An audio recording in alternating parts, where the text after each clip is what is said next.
I don't remember what he said, only how it made me feel. Like my chest had caved in and my skin prickled with heat that wasn't anger, not entirely. It was another pointless fight in the break room. Something dumb. Printer paper or coffee etiquette. But his voice, sharp, smug, always a little too close, sliced through my patience like it was tissue. I snapped back. We both did. Like clockwork. You're impossible, I hissed. He smiled. That maddening, crooked smile that curled like smoke. Takes one to know one. And then silence.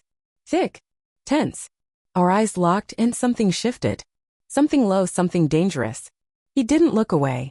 And neither did I. The room went quiet except for the hum of the vending machine and the slow, sticky beat of my heart. He stepped a little closer. Not much, just enough to let me feel the warmth radiating off his body. Enough to blur the line between enemy and something else I didn't want to name. I hated him. Or at least, that's what I told myself, every time we argued, every time he walked by me with that air of indifference, that scent of worn leather and aftershave I pretended not to notice. But in moments like this, when the words ran out and the silence pressed against us like skin, I didn't hate him. I wanted him. And that was the worst part.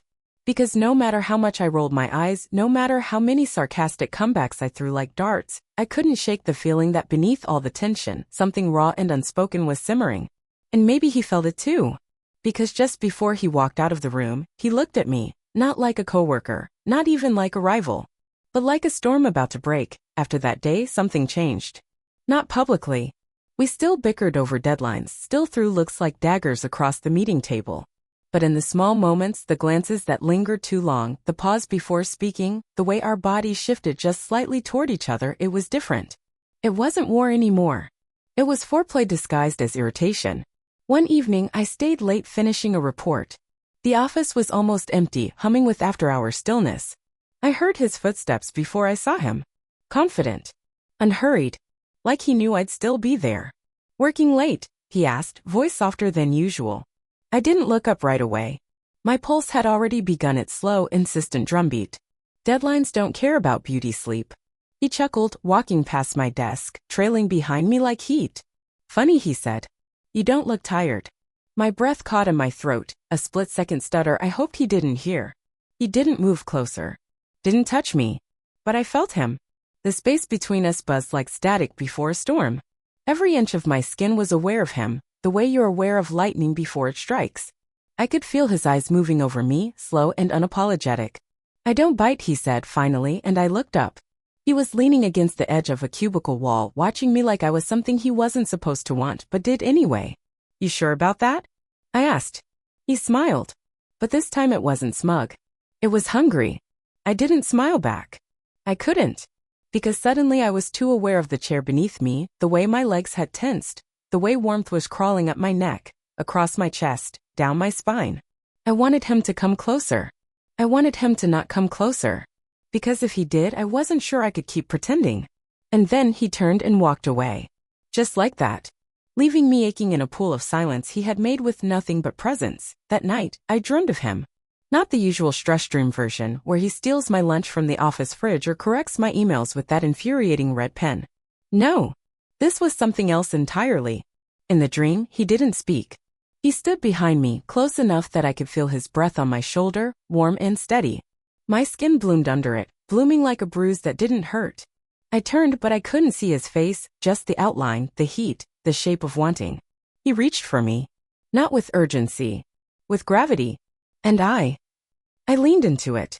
I woke up breathless, tangled in my sheets, my body strung tight with need I couldn't explain. The kind that didn't come from logic or even attraction. It came from energy. From all the things we never said but couldn't unfeel. I tried to shake it off the next morning. Told myself it was just a dream. That I'd had wine the night before. That it meant nothing. But when I walked into the office and saw him standing by the copier, his sleeves rolled up, his jaw set in quiet focus, something in me pulsed. He looked up. Our eyes met. And I knew he felt it too. Because for the first time in months he didn't say a word. He just watched me. Like I was part of the dream he couldn't wake from either. And all I could think was, what happens if one of us finally breaks?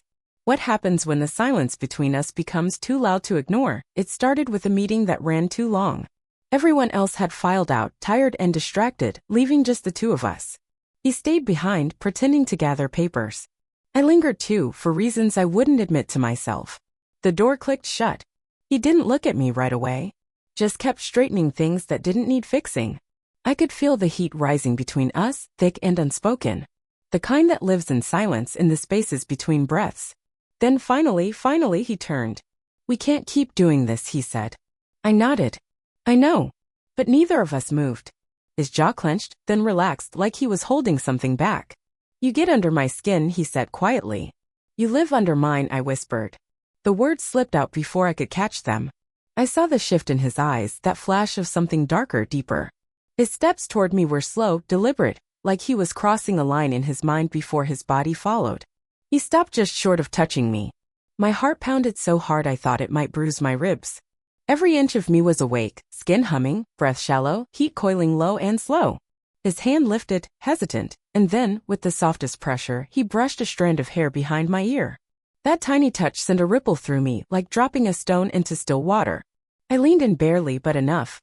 His fingers hovered near my cheek. Not touching. Just close enough for the warmth to drive me mad.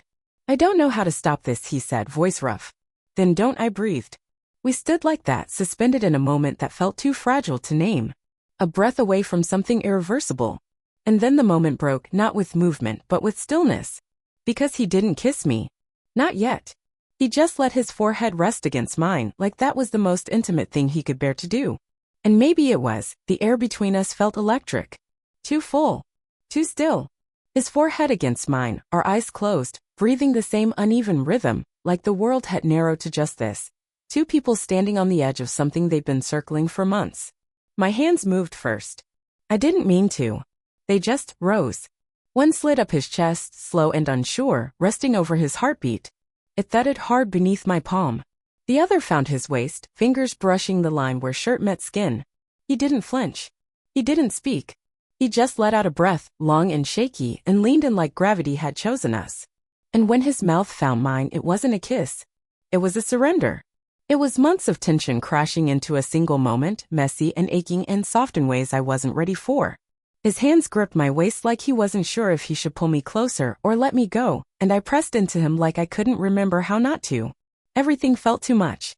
The warmth of his body, the way his fingers dug into my hips like he was afraid I might vanish, the tremble in his breath when I kissed the corner of his mouth just to feel the way he shivered. It wasn't rough. It wasn't even fast. It was slow, maddeningly slow, like we were learning each other 1 inch at a time, afraid to rush what had been waiting so long to happen. He lifted me onto the meeting table, the same one where we'd once argued over a client presentation, and stood between my legs, staring at me like I was something holy and forbidden all at once. "I still can't stand you sometimes," he whispered against my skin. My laugh came out breathless. "Good. I'd hate to make this too easy."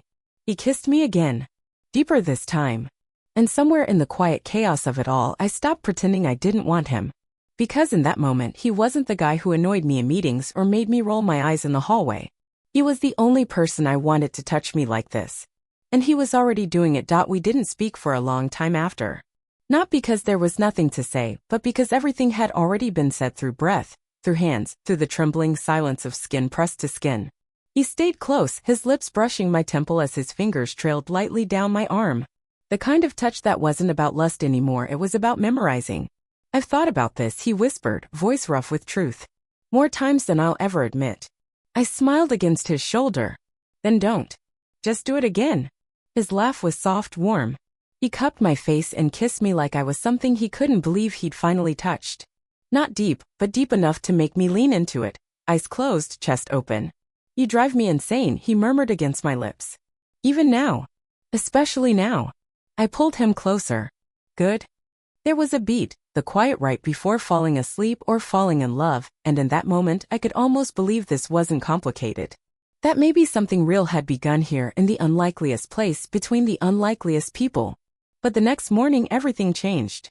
I walked into the office early, still flushed with last night's heat, nerves humming, heart unsure but hopeful. And I saw him, leaning over the receptionist's desk. Smiling. Laughing. Close. Too close. She reached out and touched his wrist. And he didn't move away. He didn't even look surprised to see me standing there.